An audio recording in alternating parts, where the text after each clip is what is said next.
تو یہ انصاف قائم کرنے کے لیے رسول آئے تھے، اسی لیے ان کو کتاب دی گئی تھی، اسی لیے میزان دی گئی تھی، اور اسی لیے ان کو طاقت کے لیے حصول کے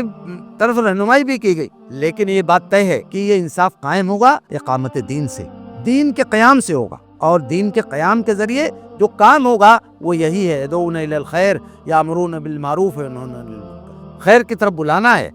لوگوں کو بھلائی کا حکم دینا ہے، برائی سے روکنا ہے۔